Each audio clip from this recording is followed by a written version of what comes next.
I never saw a track meet until my freshman year at the University of Oregon. My high school had only two sports, football and basketball, and the closest I had ever come to running was the Wheeler County Fair Foot Races. In the spring of my freshman year, I found myself in a crowd watching the Oregon-Washington dual meet. The feature race was a mile between a fellow named Ralph Hill, an Olympic silver medalist in the 5,000 in 1932, and a Washington runner who had been the NCAA champion the year before. Ralph Hill won this classic race, breaking the collegiate record by 6 seconds. He ran 4:12.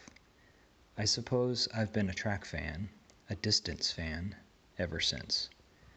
In the course of my athletic activities, I inevitably met Bill Hayward, then the track coach at the university, and I became a pupil and a great admirer of his.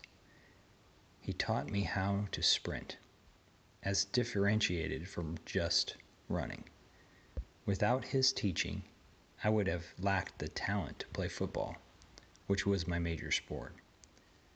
He urged me to turn out for his track squad too, but coaches had the same narrow-minded attitudes about spring football than they have now.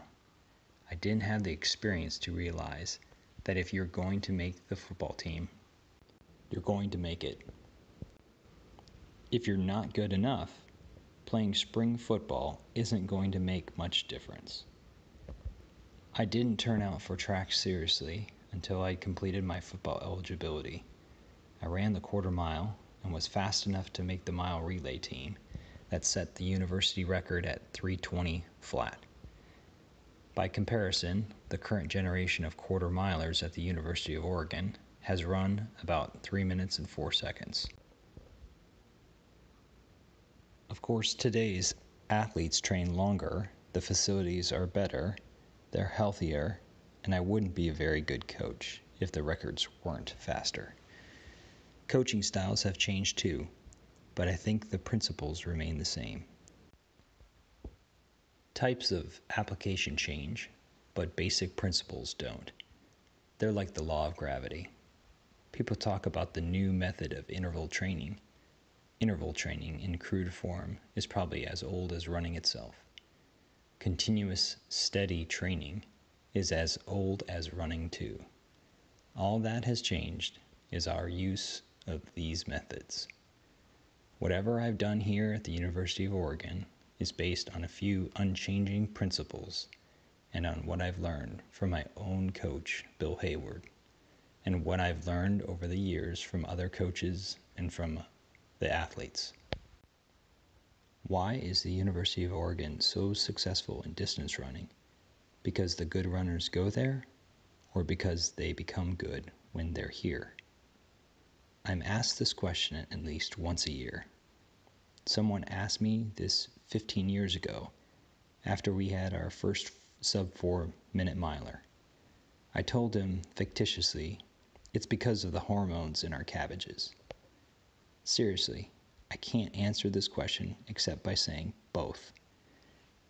We both get good runners, and they become good here. This is a good environment for runners, and I have little control over that. Our weather is ideal, I think.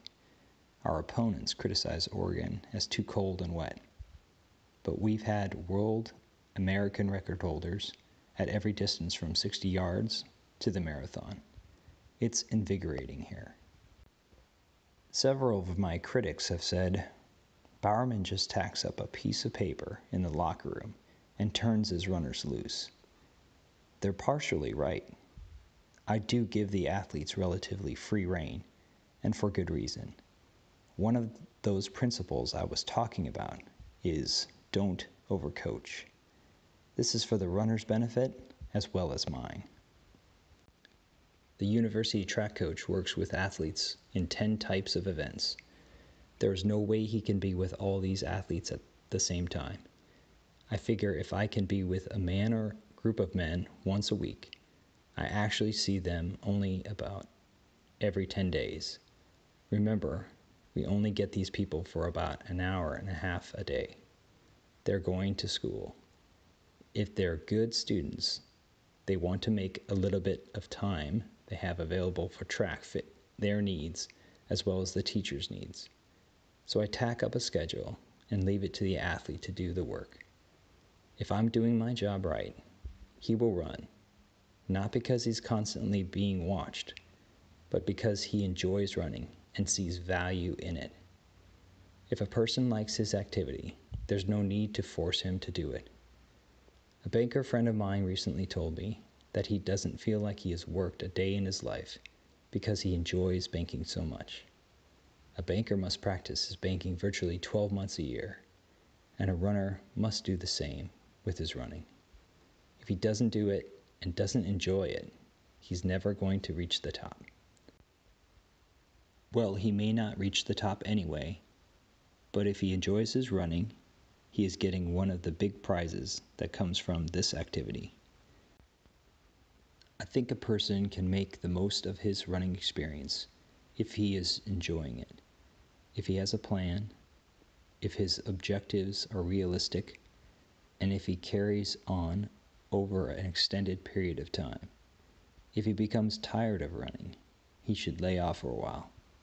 If he's still tired of it after that, maybe he ought to look for another activity. My constant supervision isn't going to make much difference either way. Don't overwork. That's another of our principles. Working too hard contributes to fatigue, fractures, and colds, and all sorts of other ailments. But gee, even if nothing happens, how's a guy going to have any fun if he's doing so much running? I think people can handle 150 or 200 miles a week, but something has to give somewhere. If he's a student, how is he going to study? He may be at the age of chasing and courtship, and that's an important form of sport and recreation too.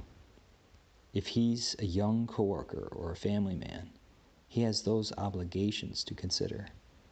I don't mean to pick on Mike Manley, but he is a good example of what I'm saying. 2 years ago, Mike decided he was going to go on one of those really heavy schedules of running. He did, and he suffered. This past year, he got back on schedule. I doubt that he covered more than 80 miles in 1 week, but he did the best racing of his life, including an 8:27 steeplechase, second fastest in U.S. history. Mike realizes now, I think, that if he goes back to running 150 miles a week, he'll either have to give up his wife or give up teaching. There aren't enough hours in the day to do that kind of mileage and work and have a family life too. All you can do is eat, sleep, and run. Young runners tend to think the farther they run and the faster they run in training, the better it's going to be for them.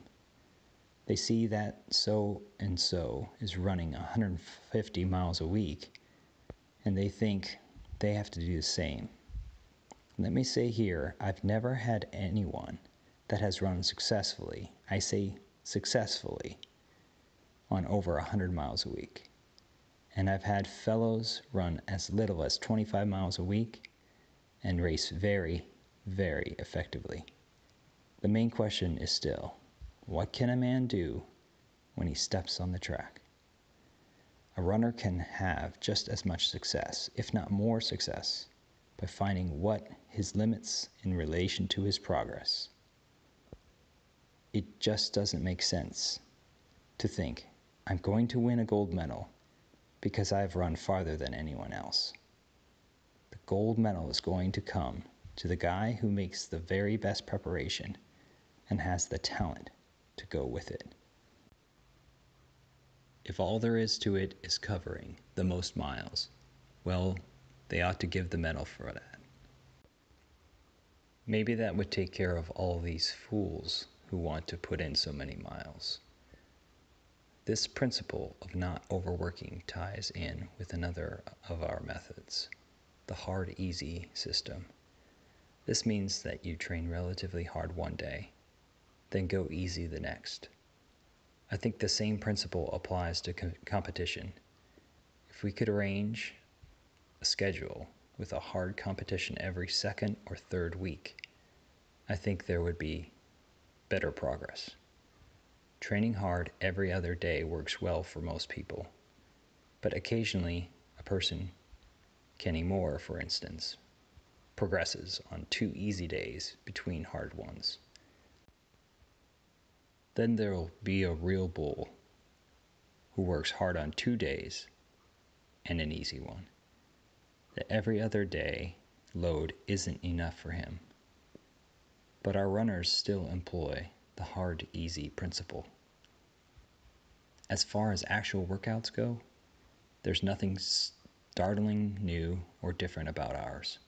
We mix steady distance runs with fartlek and intervals, keeping in mind that we're training for racing. Some runners say they enjoy running out the hills. Fine. But I tell them, if they're going to race on the track, they'd better practice the things that are going to happen in the race. They must practice pacing and bursting and sprinting, whether they're running on the track or on the golf course or on the hillsides. Again, there's nothing special about what we do.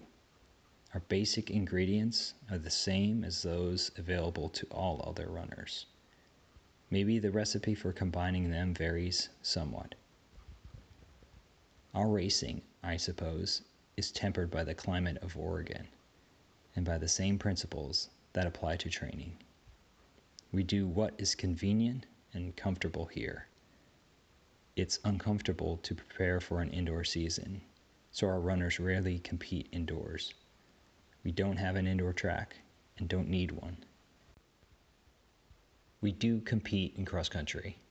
Our teams have competed quite well, in fact. But this season is really just preparation for outdoor track. Training progresses throughout the year to a peak in May and June. Some people have said I don't care about winning dual meets. That isn't necessarily true. I like to win as much as anyone. But on the other hand, we have to be careful about putting too much effort into these early meets. Overracing can cause the same complications as overtraining. Because of this, Oregon runners seldom run 2 races in the same meet. A runner like Steve Prefontaine is capable of doubling very well, but I think a fellow who tries to carry the whole load is doing a disservice to another runner who might want an opportunity to be a winner. He not only is denying this other fellow an opportunity to win the pot, but he himself is going to reach the point where he says, "Oh my gosh, here I go again. 2 races." It takes a lot of the joy out of it. Everyone at the University of Oregon runs the steeplechase. All the distance runners anyway. And we have a lot of runners. All of them get a chance to try it in the fall, running steeplechases of gradually increasing distances. Naturally, with this kind of participation and practice, we uncover several good men. But this is a tough race, a real man's race. There's no question about it. One technique is required for the regular barriers. An entirely different technique is used to get over the water jump. And of course, above all the steeplechase is the distance runner. We work on it. I don't think anyone can do anything without working.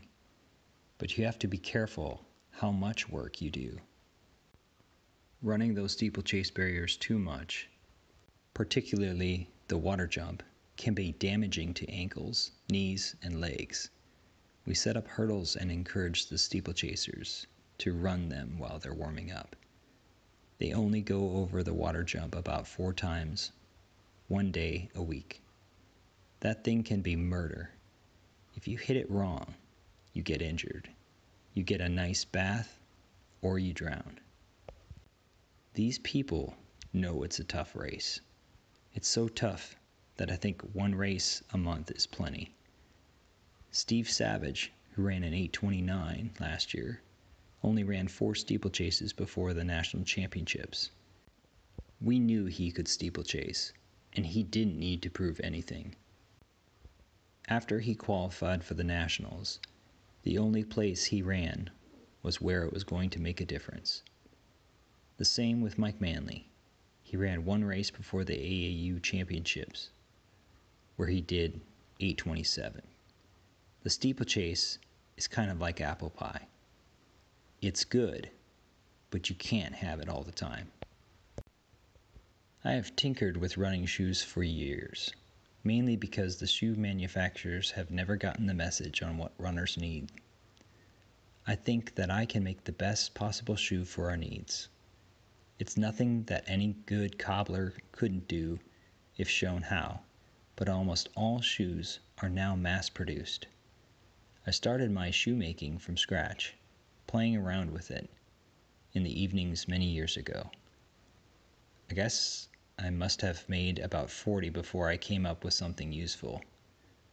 All I asked was that they be light and comfortable, and that they last through just one complete race. Bill Dillinger, Otis Davis, and Jim Grell all used these racing shoes with some success. A little later, a knee specialist named Dr. Don Slocum and I went to work on a training shoe. We were trying to figure out why even running on soft surfaces, some people have problems with ankles, shins, and knees. Cobbling shoes was a funny thing for one of the best knee doctors in the world to be doing, but we came up with a pretty good shoe. It has a cushion under the ball of the foot, a little arch support which a fellow can take out if he wants, and it has a heel, which most Americans need because they are used to heels. One of the manufacturers eventually picked up our plan and produced this shoe. Right now, I'm involved in the most critical project I've had with shoes, and I'm about to have some success. I'm trying to design a rubber-soled racing shoe for all-weather tracks. It won't have spikes. I'm satisfied with the traction this shoe has. It isn't heavy, but has excellent gripping qualities, as good as conventional spikes, and it's easier on the feet. Now I'm concentrating on finding the most suitable material. But no one is going to use these shoes until some sprinter does 9 flat in them. I found this same thing happened with our urethane track. No one seemed interested in installing one like it until we had all the excellent performances at the AAU meet. It's a matter of fashion. Now I can go out in the Coburg Hills around my home and run to my heart's content.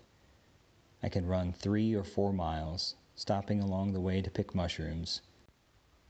In Eugene, jogging is the natural and acceptable thing to do. But it wasn't always that way. When I was growing up, and a long time after that, people were considered nuts if they went out to run. That didn't bother me too much, though. Even as a youngster, in preparing for my football and basketball activities, I would get up in the morning and take a run. I don't know whether I did it for enjoyment or for fitness, but I ran even then. As late as the 1960s, running and jogging still weren't recognized here, and I didn't participate.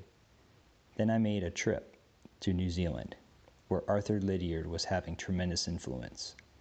This was my real stimulus. Lydiard had hundreds of people running, and New Zealand isn't a very big country, only about the size of Oregon. I went out with the joggers down there, and they amazed me. Old men and women, kiddies, and all of them were very fit. I fancied myself to be fit too. I wasn't.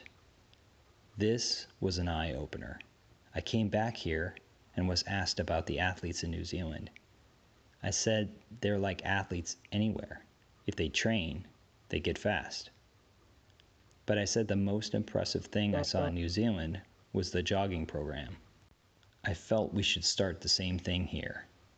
I got together with W.E. Harris in Eugene, and we began working out a program. We started with small, carefully controlled groups, but the program just mushroomed. I don't know how many joggers we have in Eugene now. Certainly, there must be thousands. Dr. Harris and I wrote a booklet called Jogging, which has been peddled all over the United States, Canada, Japan, England, France, and Germany. The publisher made a lot of money. We didn't make any. The book sold thousands of copies, but our proceeds were zero. Well, I won't go into that. Anyway, we did a good thing for a lot of people by getting them and ourselves into good, healthy activity. Running can be practiced from the cradle to the grave. We've demonstrated it here with all comers and jogging programs that could go along with the University of Oregon and Oregon Track Club competitions. The Track Club continues this long-term activity with its summer youth program. We started an all-comers meet initially to encourage our athletes to keep their hand in the sport during the summer. In about 1960, we put our first all-comers meet. We had 15 people. We had 3 more meets the next summer, and the turnout wasn't much better. Finally, we sat down to talk about this disinterest. We decided it was an appetite thing. We were trying to attract older athletes, and they weren't coming. It wasn't fashionable. So we opened the meets up to little boys. And with little boys competing, it wasn't long before there were little girls. These meets eventually grew so large that we couldn't handle them in the 2 or 3 hours available. We broke the meets into 2 sections, one meet for youngsters 13 and under, and the other for 14 and over age brackets. Come out here to one of these meets and the place looks like an anthill. The youth program begins activity that can last as long as any runner wants to stay with it. I have mixed emotions about being the Olympic coach. As long as I've been in track, I felt that making the Olympic team is the greatest honor an athlete can have. So I have to feel the same about being the coach of the Olympic team. On the other hand, having been at South Lake Tahoe in 1968 and suffering through the tribulations of preparing the team, I am a reluctant cowboy. I know I'm going to have problems. There'll be problems with temperament and everything that goes with it. It takes temperament to be a great musician or artist, and also to be a great trackman. The Olympic atmosphere magnifies it. Also, Munich is going to be a great Olympics. I would like to be a spectator, and I'm going to miss that. Here I am saddled with both the great honor and the great responsibility of being the coach. I feel a little like Abraham Lincoln, who told the story of being tarred and feathered and run out of town on the rail. He commented, "I would have rather walked."